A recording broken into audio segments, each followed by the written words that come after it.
Alhamdulillah Rabbil Alameen. As-salatu was-salamu ala khairil mursaleen. Brothers and sisters, Assalamu alaikum wa rahmatullahi wa barakatuh.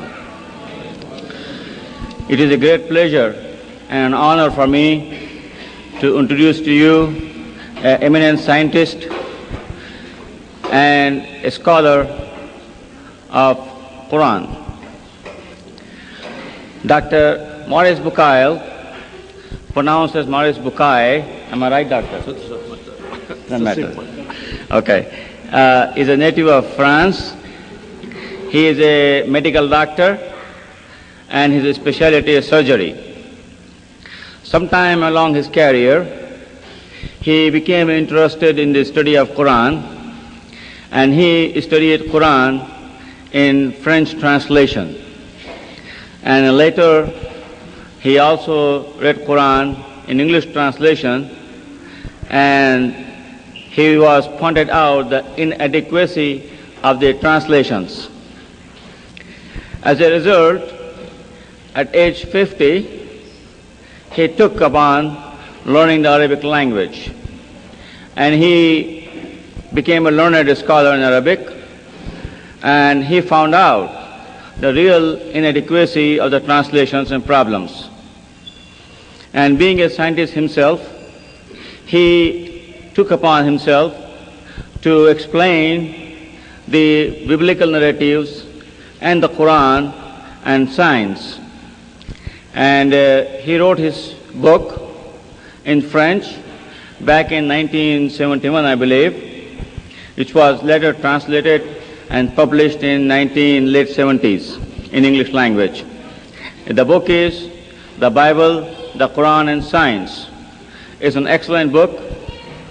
And then he came across the problem of the controversy between evolution and the creation. And he tackled that problem, and he wrote the book, What is the Origin of Man?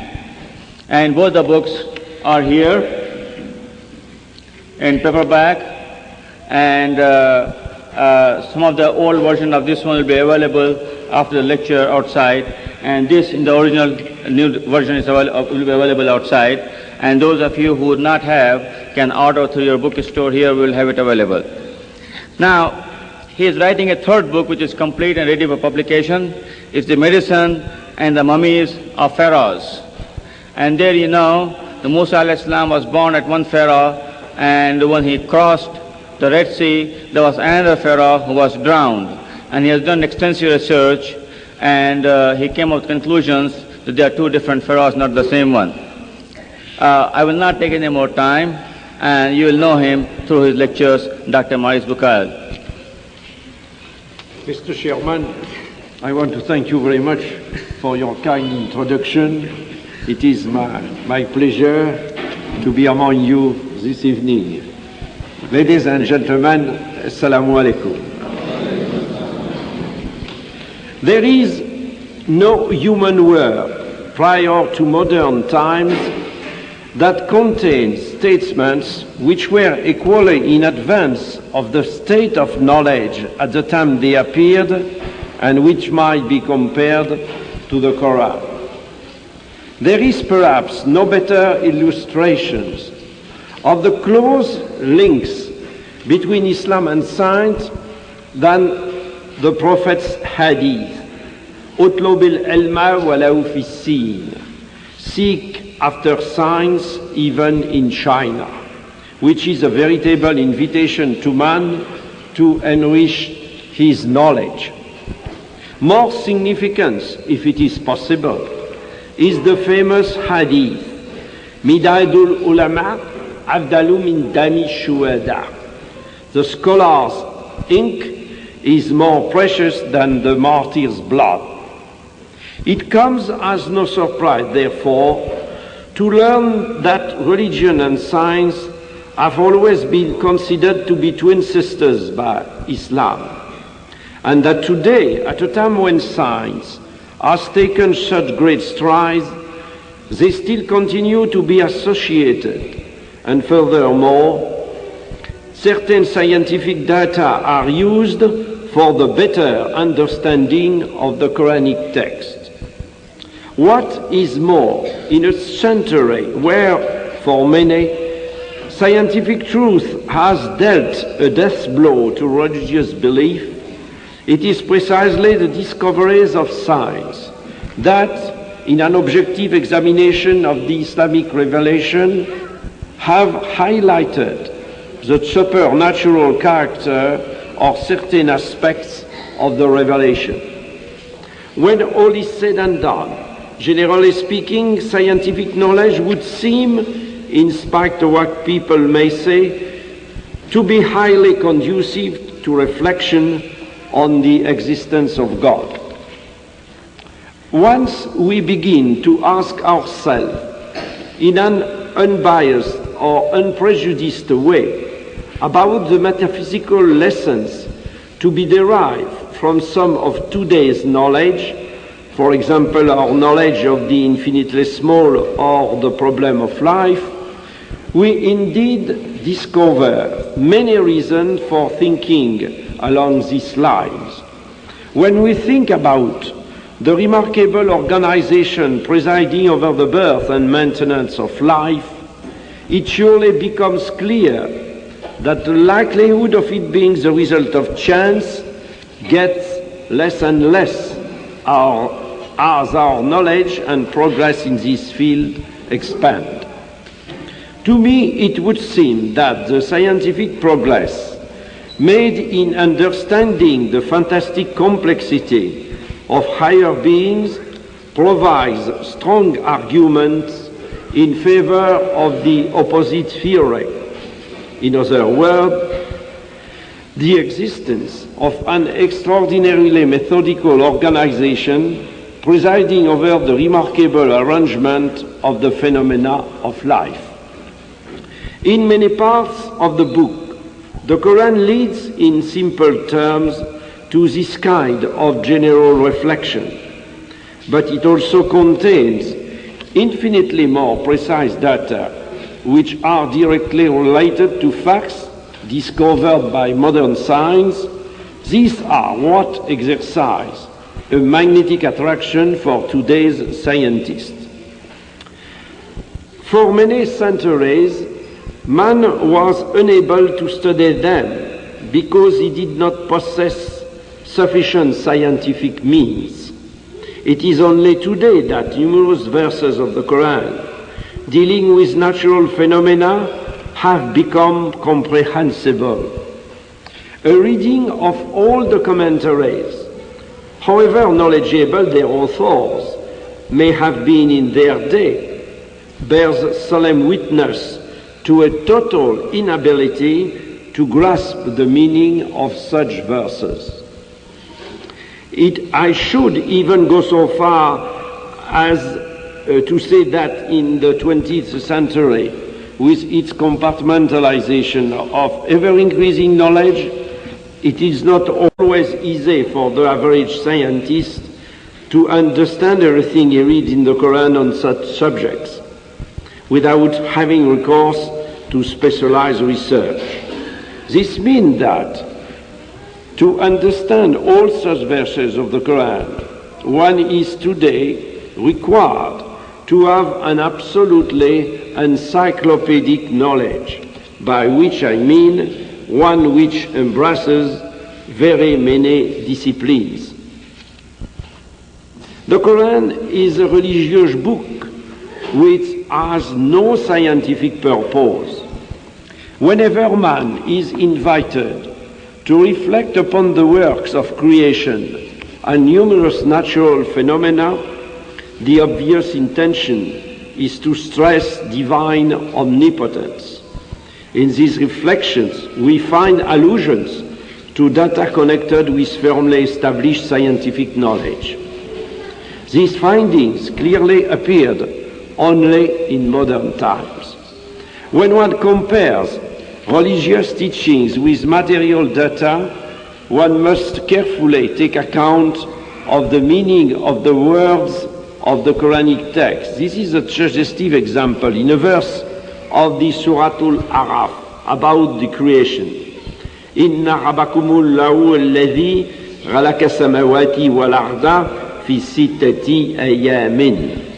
The common translation is, your Lord is God who created the heavens and the earth in 6 days. Nevertheless, we know that the Arabic word ayam, the usual translation of which is days, appears in the Quran with the meaning of very long periods of time. Examples are given in my book, the Bible, Qur'an and Science. No equivalence exists with the precise meaning of the word in the Bible, where the days of the week are considered, the seventh one being the Sabbath, when God is described in the Bible as having rested. The Quran does not mention it at all. The major notion to be derived from the Quran concerning the creation is a concomitance in the celestial and terrestrial evolutions, with the fundamental data about the existence of an initial unique gaseous mass whose elements, although at first fused together, subsequently became separated. These notions are expressed in the Surah Fussilat.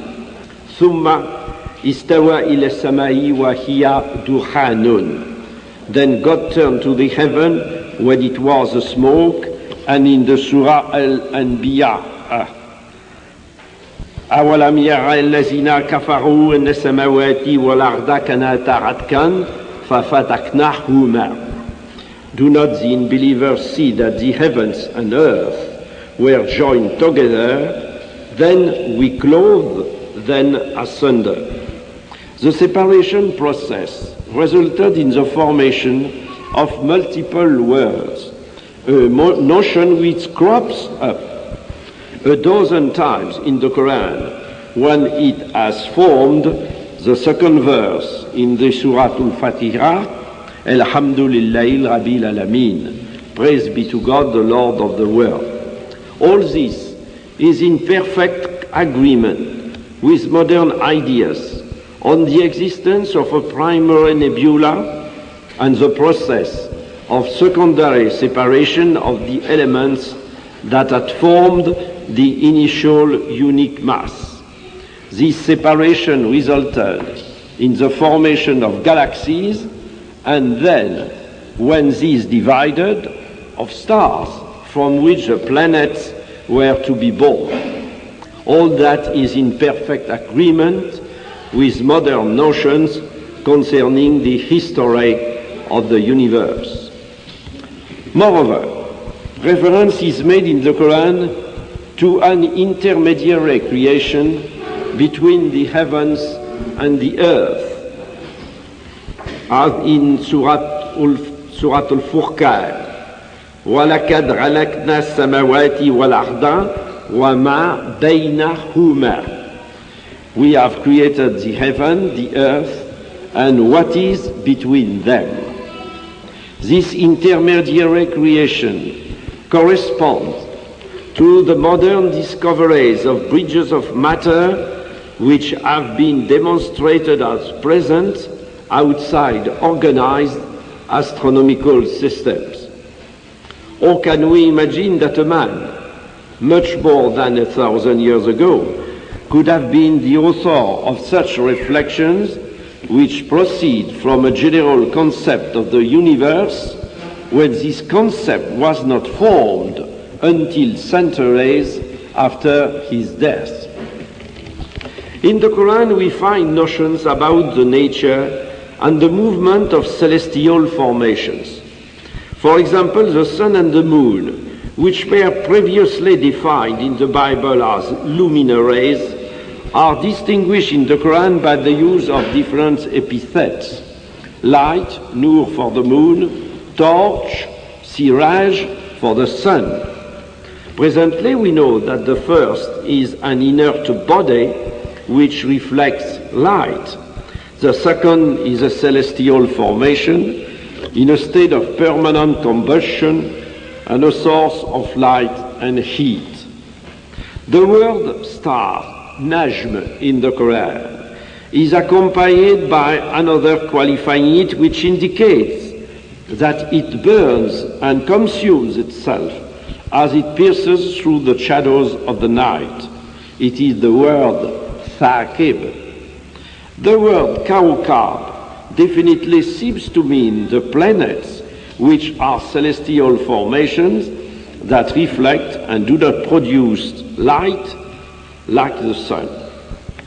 Today we know that the celestial organization is balanced by the position of the stars in defined orbits and the interplay of gravitational forces related to their mass and speed of movement, each with its own motion.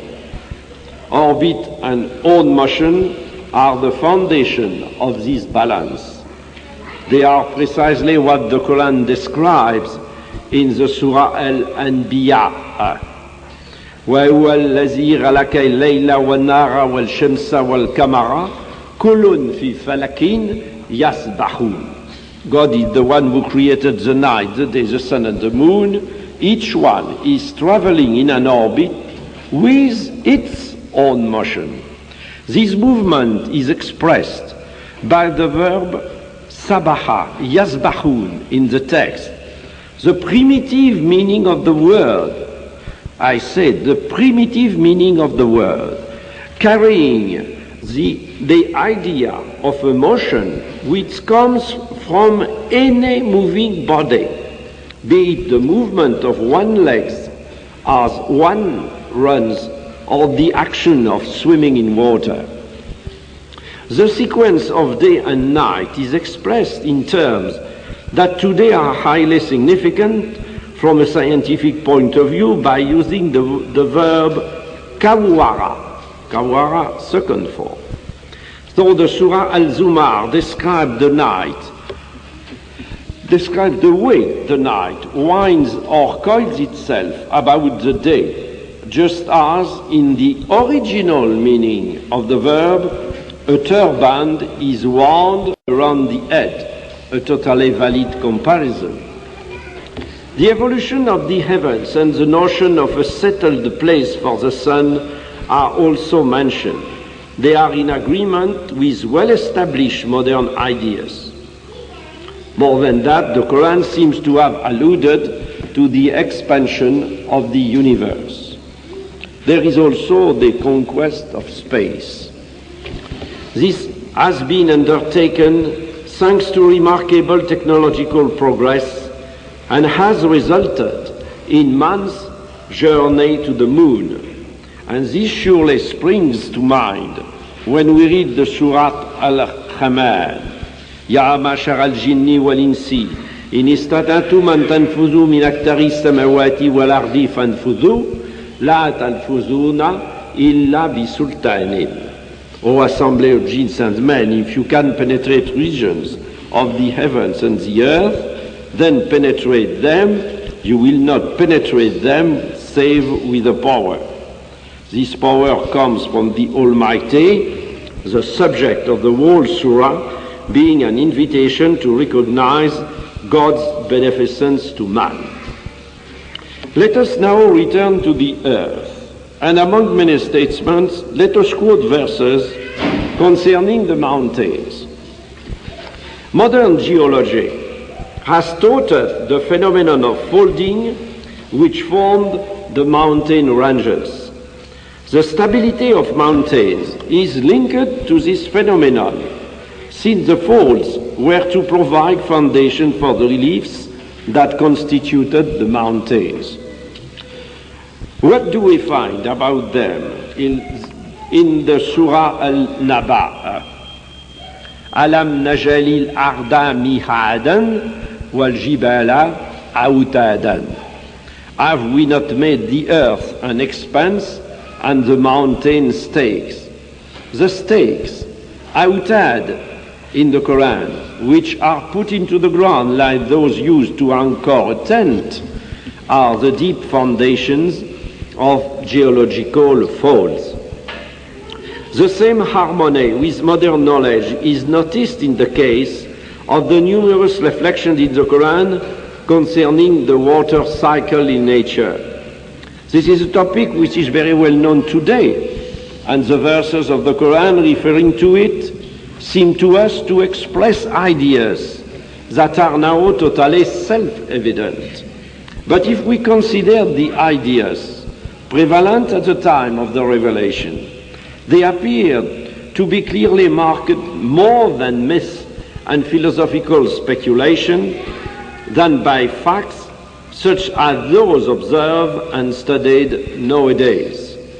Similarly, on other topics as well, such ancient and wrong notions never appeared in the Quran. Let us consider, for example, this verse in the Surah Al-Zumar. أَلَمْ تَرَ أَنَّ اللَّهَ أَنزَلَ مِنَ السَّمَاءِ مَاءً فَسَلَكَهُ يَنَبِيَ فِي الْأَرْضِ ثُمَّ يُخْرِجُ بِهِ زَرْعًا مُخْتَلِفًا أَلْوَانُهُ.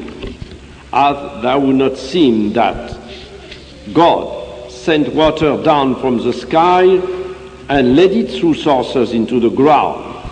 Then he causes sown fields of different colors to grow. We must compare one of the aspects of the water cycle to which this verse alludes and other details about it given in the Quran with the ideas prevalent long ago. The first Korean description of the water cycle in nature dates back to the 16th century with Bernard Palissy.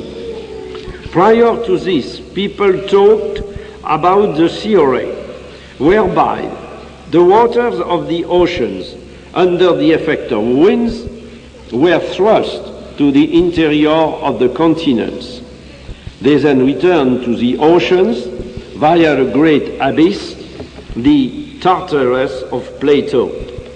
In the 17th century, Descartes still believed in it, and even in the 19th century, there was talk of the theory according to which water was condensed in cool mountain caverns, forming underground lakes that fed springs.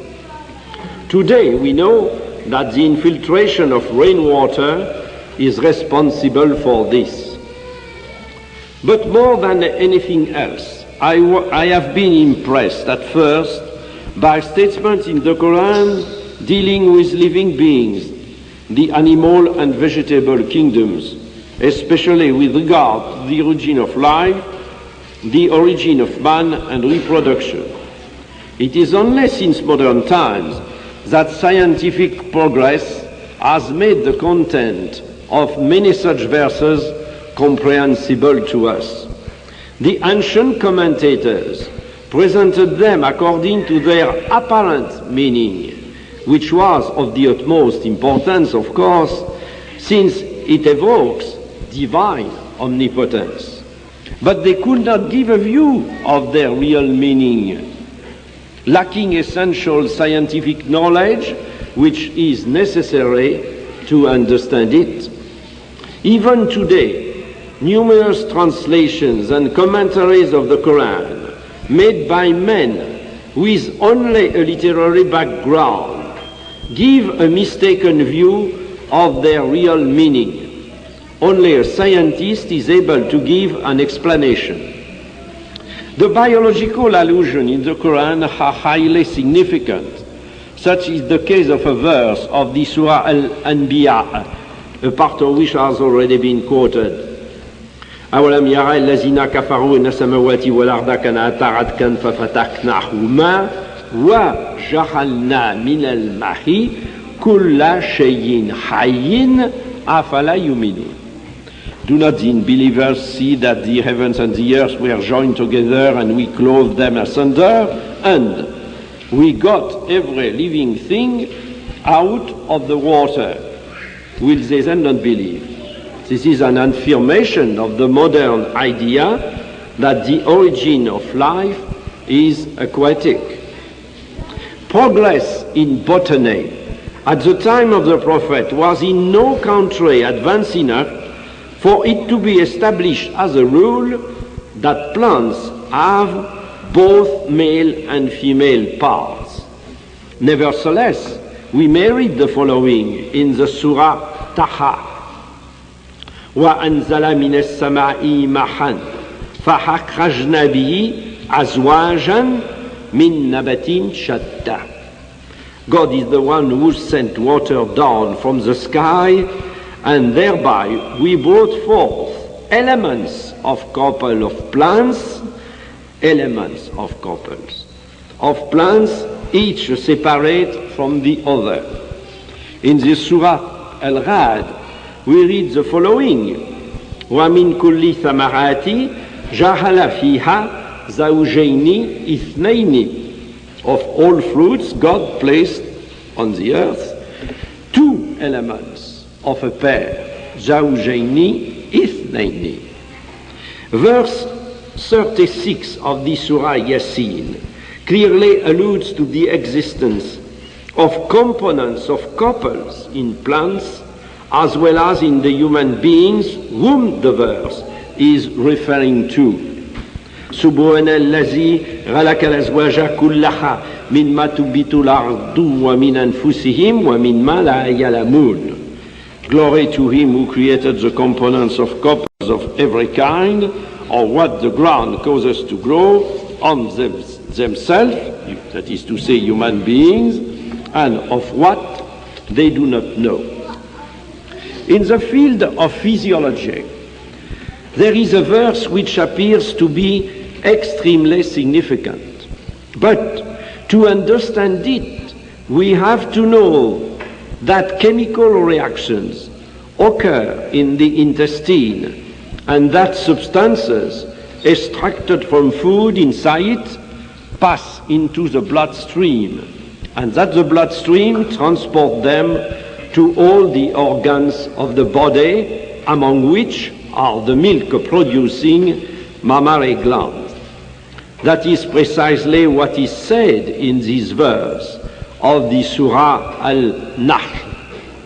وَإِنَّ لَكُمْ فِي الْأَنَامِ لَعِبْرَةً نُسْقِيكُم مِّمَّا فِي بُطُونِهِ مِن بَيْنِ فَرْثٍ وَدَمٍ لَبَنًا غَلِيظًا سَائِغًا لِلشَّارِبِينَ.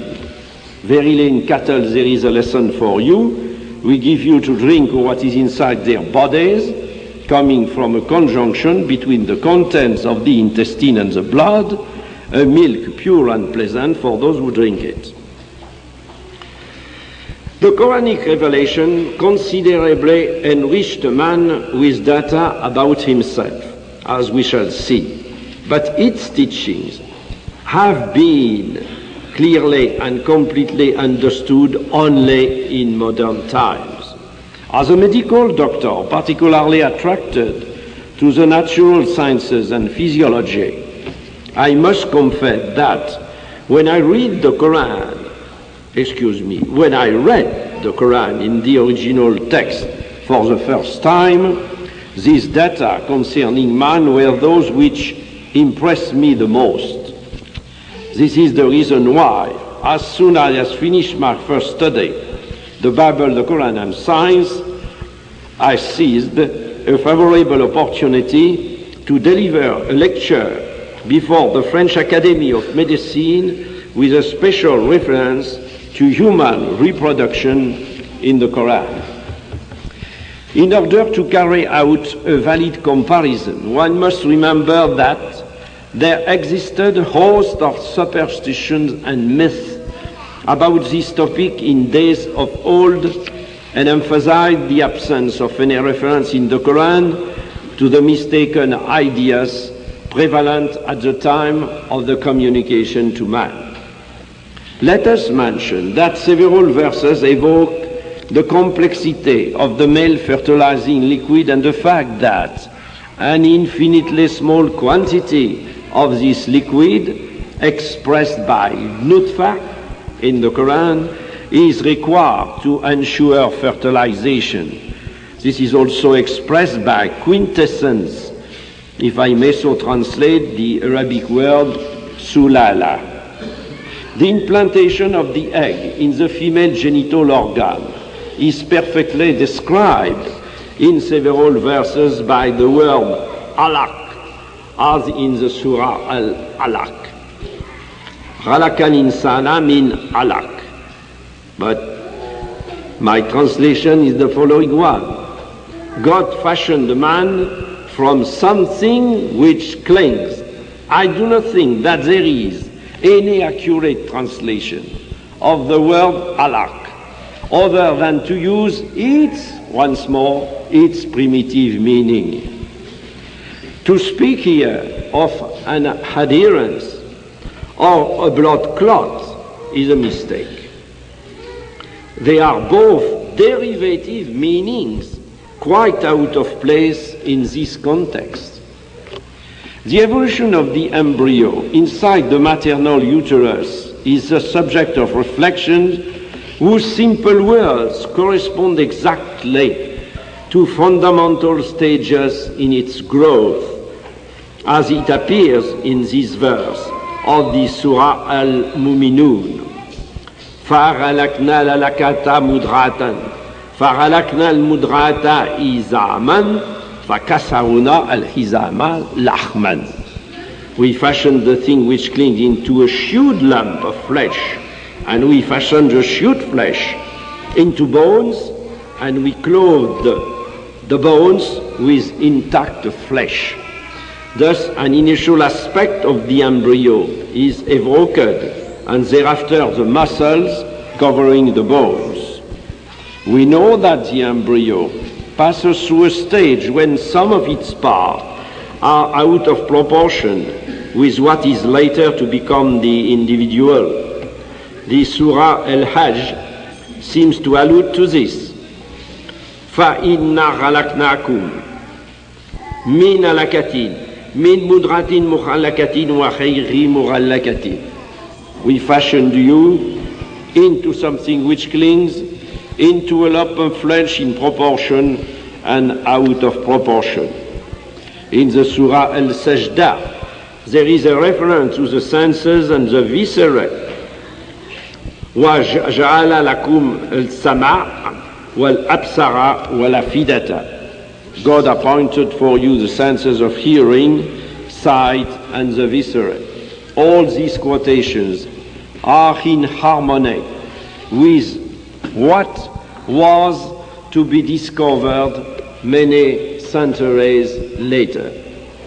In view of the state of knowledge in Prophet Muhammad's day, it is inconceivable that many of the statements in the Quran which are connected with science could have been the work of a man.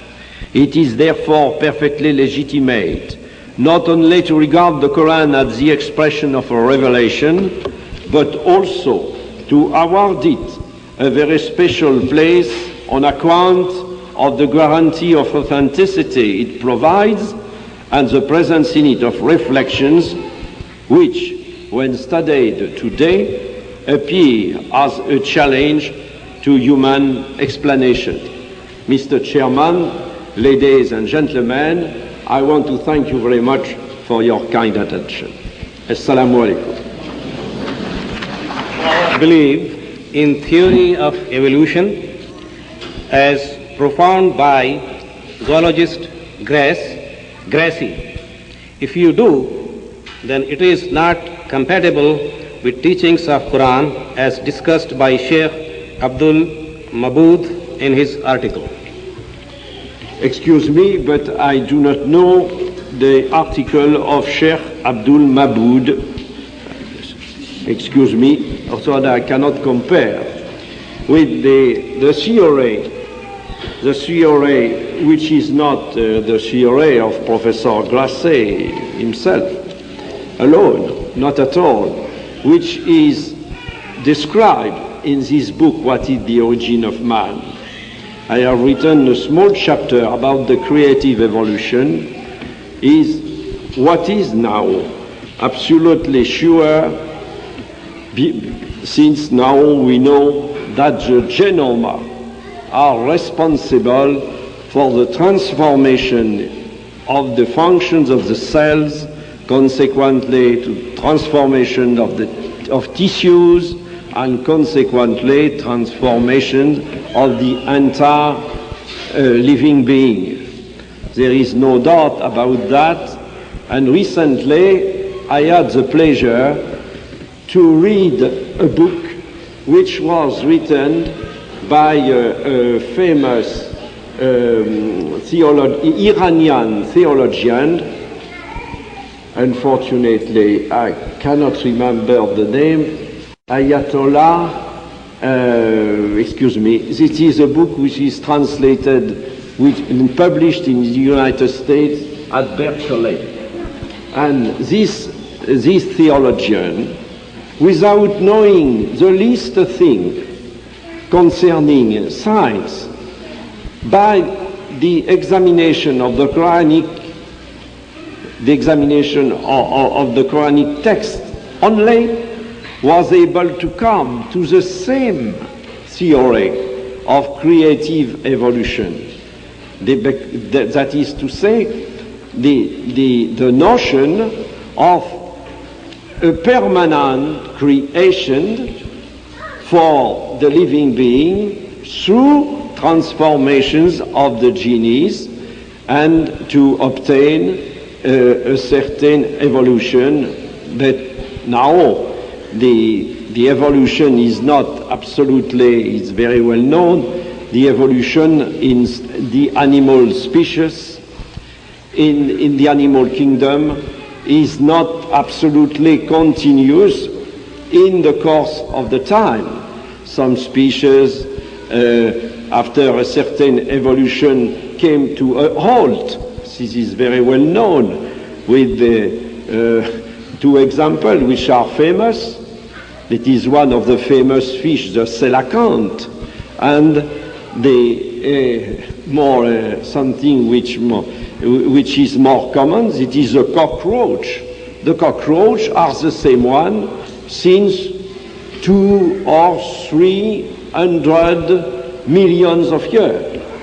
Evolution is not continuous in the animal kingdom. As to man, it is another thing. It is transformations of the created human species. I have explained that in detail in my book, What is the Origin of Man? And unfortunately, I think I have not the time in 15 or 20 minutes to give you all the necessary explanation.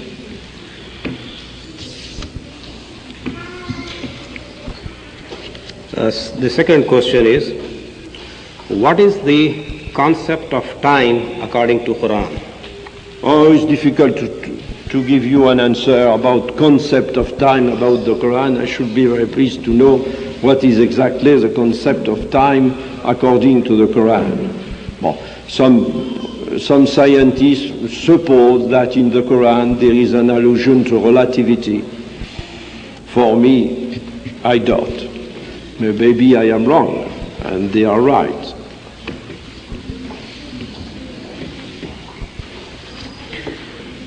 Could you please point out a few of the glaring inadequacies of the translation of the Quran that you came across?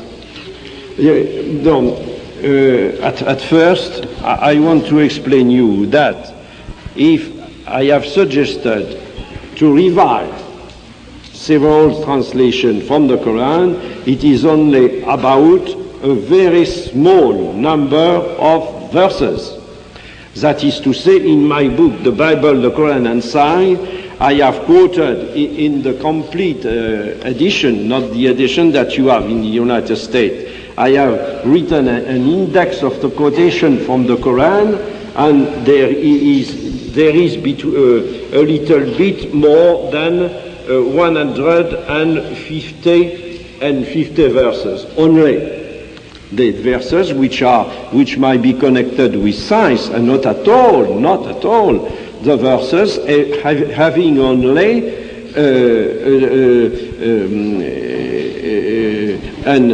an aim of religious teaching, not at all.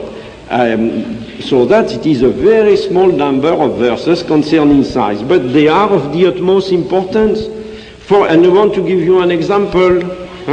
I see before me a translation which I know perfectly well by Marmaduke Pixel. Since a long time, I used, for my studies of the Quran, translation in French and also translation in English. I used Yusuf Ali, which is a wonderful translation. I used in English also Marmaduke Pixel. But I think that, like you, I imagine, you all think that it is an excellent translation. But concerning a small number of verses, I cannot accept the translation of Marmaduke Pixel. For example, when I said for the word Sabaha, Yazbahun, Kulun fi Falakini Yazbahun. Bon, what is the translation of Marmaduke Pixel? I have controlled it before this lecture. Marmaduke Pixel, they float, because a derivative meaning of Sabaha is to swim in water. And they say float for the celestial formation. Maybe this is poetic, but it is not the expression of the primitive meaning of the word, which is to move with one's own motion. For example, Marmaduke Pixel translate kinds instead of element of couples. Kinds, azwaj, kinds. It is not. It's a bad translation from a scientific point of view. That doesn't matter at all for the problem of the religious meaning of the Quran. You imagine, but it is only from the point of view of the possibility of connection between the Quranic teachings and modern science. And in the end, cloth, Ralakani Sanamil Alak, Marmaduke Pixel translate cloth, but man never came from a blood clot, from a clot, not at all. This is a derivative meaning. And he used it because, having not a scientific background, he was not in a position at all to imagine that this translation might be absolutely inaccurate. Excuse me, this is somewhat long, but I think it is necessary to tell you that. The next question is, what is the association between the Quran and science? It is, I have given the answer before the question. And also, this is also a repetition of the very first question, Darwin's theory of evolution. But I have a lecture to be given about the origin of man. I shall explain that in detail. About Darwin, that will be too long to explain you that now, because my explanation will not be sufficient. It's better not to give explanation which might seem to us, to you, to be somewhat light. I prefer to give an explanation in depth about the theory of Darwin during the lecture to come, inshallah. Please. According to Surah, which you mentioned, that the origin of life is aquatic, how do we correlate this with Surah that Adam, peace be upon him, was elevated from clay, yes, and yes, represent the beginning of human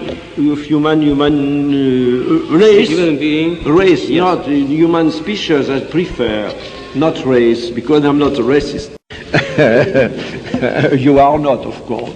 That doesn't matter. Well, yes, because the origin of light preceded in the animal kingdom the creation by God of the first man.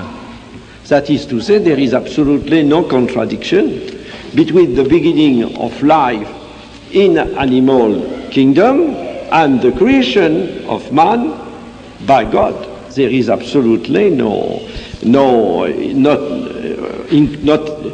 lack of compatibility. Not at all. He said at different stages of the story of living beings.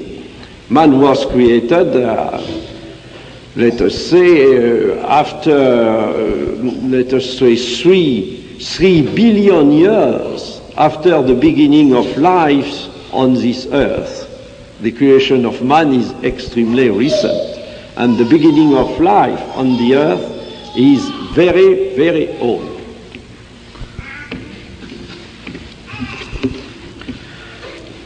Today, unfortunately, those who are the leaders in science are ignorant, indifferent, and even inimical towards the Qur'an.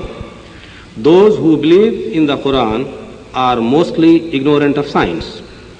How, in your opinion, this big gap should be filled up in the interest of humanity and the interest of the Qur'an? Certainly, this is an excellent question and this is an excellent reflection.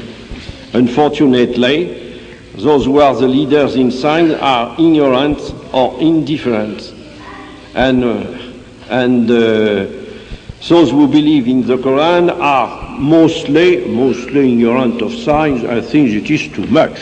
It is too much, because you have very famous Muslim scientists. One of them, whom I know well, is Abdul Salam. Abdul Salam is a Nobel Prize winner in physics, and is one of the most competent person in the world for to describe, in order to describe the constitution of the matter in its depth. Alors, so that you are, I think that you are too much severe about the Muslim scientists. But I want to tell you that now in Europe, I know several scientists who with the discovery of molecular biology, the progress of molecular biology, and the progress of genetics, are now seriously embarrassed when one is evoking before them the problem of the existence of God.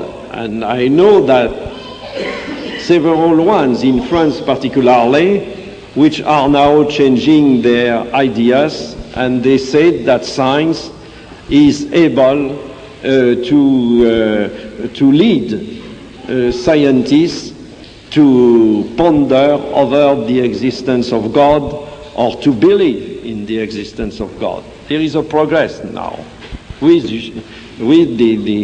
the most recent discovery in the functions of the cell, because I think it is the most important discovery in this century. You make the choice, because I see you have a lot of papers, and make your choice.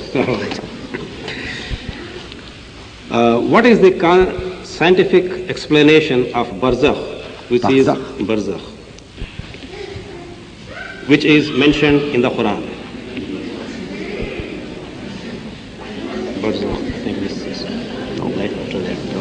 Now, excuse me, it will be necessary for me not only to speak about a word, but to know exactly the verse, and to know the place of the verse in the Quran, and to know what is before and what is after. It is very important to have an idea of the meaning of a word. Excuse me, I am not a sheikh. It was very political answer, bro. It is a little away from the subject. No, she's not. Can you comment on the existence of extraterrestrial life in the light of the Quran? I have not to comment, because this is something to be discovered by human beings that is not yet discovered.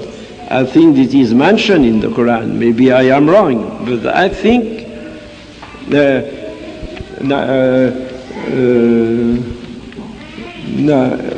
verse is سبع سماوات ومن الأرض مثلهن. الله الذي جعل سبع سماوات ومن الأرض مثلهن. Isn't it that? Maybe it's okay. Thank you. But I mentioned that, and I said in my text that there is something to be discovered in the future, but the Quran said that as far as I know. I hope that I am right. What is the exact meaning of Ar-Rijalu minan nasi qawamun? What rijalu? Ar-Rijalu minan nasi qawamun. It is difficult once more to give you a precise comment about the word, but I cannot. I must have a look at the Quranic text in a complete verse and not at all I cannot give you a comment about a word or 2 or 3 words in the Quran if I do know perfectly well the Quranic text for this passage. Excuse me. We will see later on. Yeah. Are there any verses of Quran which appear to have been refuted by modern science? No, not one.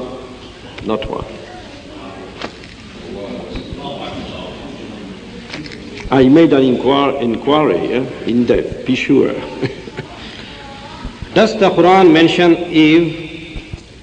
Is it a Christian and non-Muslim belief? About Eve. Eve, but if you want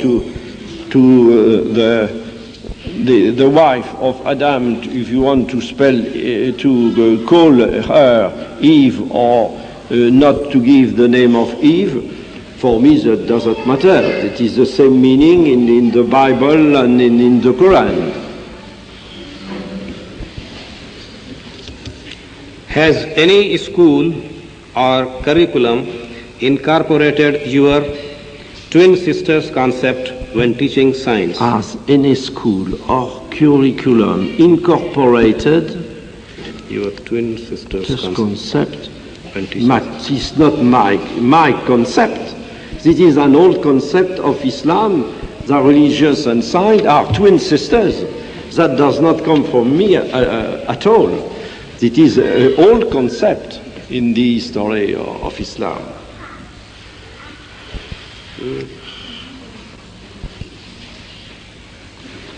Okay. Could science prove the clearance of moon? No. Cleavage of moon. Shaq al-Qamar. Cleavage of moon. Cleavage of moon. As described in the Quran. Of moon, this is an event to come when God took the decision to order it. Please comment an advantage of the lunar calendar over solar, if any. I am not able to make such comments about the lunar calendar over solar. Not at all. Not at all. I think in the desert, it's very practical for men to have the moon as the base of a calendar. Imagine that. And maybe in our country, there is no doubt the solar calendar is very useful, of course, but they are correspondent between the both ones, which are very well known by the astronomists, specialists in astronomy. Which line in the Holy Quran appeal to you the most? Not line, but many lines, particularly that is where man, living beings, man and human reproduction were concerned. I have said that in the lecture. Please elaborate your interpretation of creation of universe. From Quranic revelation, I do not understand it during your lecture. But I suppose you will have a copy of the lecture maybe you have a video cassette, you might make a text of it, isn't it? Huh? And you might have the text. I could not repeat during more than 10 minutes what I have said at the beginning when you were not attending at this time. Excuse me, but I am here for everybody one. Huh? Yeah. I think in this question the ayah from Surah Tariq was referred to. خُلِقَ مِن مَاءٍ دَافِقٍ يُخْرُجُ مِن بَيْنِ الصُّلْبِ وَالتَّرَائِبِ. This verse has been translated as he is created from gushing fluid that issued between loins and the ribs. It's very complicated. Can you please elaborate it, whether he refers to the male ducts? Yes, okay. It's an excellent question. But excuse me, it is too long to give you all the detail which will be necessary for you to understand in depth this verse. And I want to tell you that the problem of the translation and comment of these verses is given to in three pages and a half in this edition of my book. That will be too long to explain you what is يخرج من بين صلب والترائب, the precise meaning of sulb, precise meaning of taraib. You must read what I have written about that, because it is somewhat complicated. I cannot give you all the necessary explanation for you to understand it. It's too much important.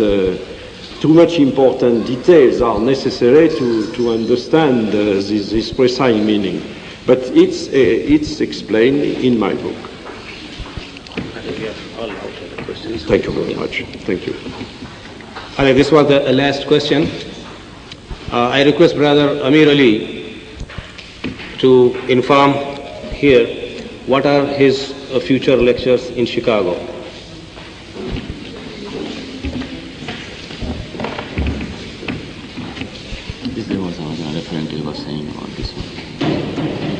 Yes. الله الذي خلق السبع سماوات ومن الأرض مثلهن precisely what. Thank you very much. Despite the fact that I am not a sheikh. Excuse me. You correctly put it. Thank you very much. Very kind of you. Thank you. Thank you very much, Dr. Bucaille. His next lecture is going to be at University of Illinois, Chicago Circle Campus, Lecture Center A1. Lecture Center A1. The announcement they made initially, they said 250 BSB, it has been changed to Lecture Center A1. The Chicago Circle Campus is the one which is located near the Loop, on Harrison and Morgan, Harrison and Halstead. It's going to be 3:30 on Tuesday, and the topic is the narratives of scriptures and the modern knowledge. On same day, Tuesday evening, he is going to be giving a lecture on the origin of man, which is the topic of this book, and many of the questions related to the origin of man has appeared.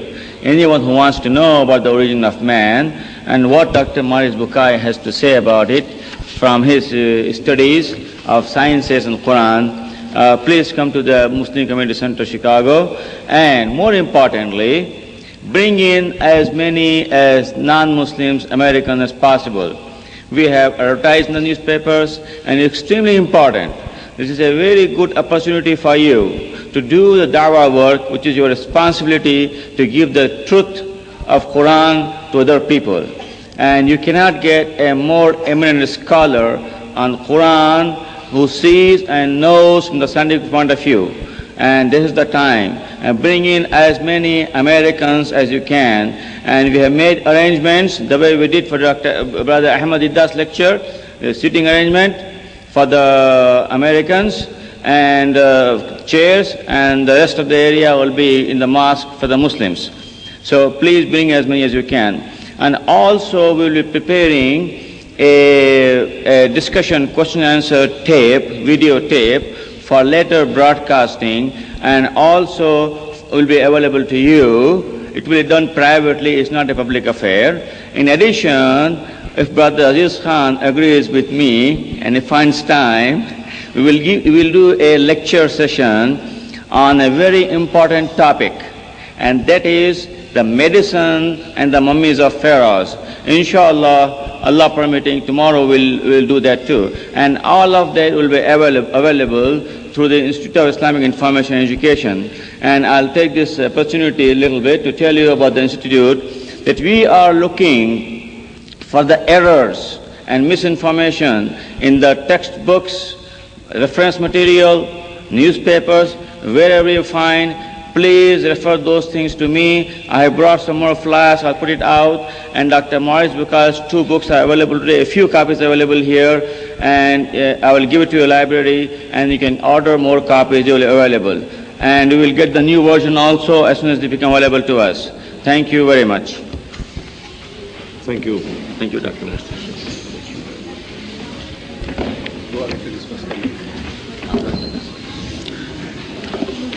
Thank you very much, Brother Maurice Bucaille, and thank you, brothers and sisters, that you, in spite of your busy schedule, all of you made an effort to come down here, though you were here in Foundation this morning.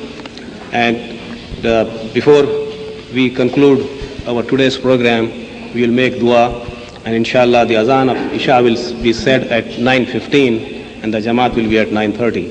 So we will make dua and disperse.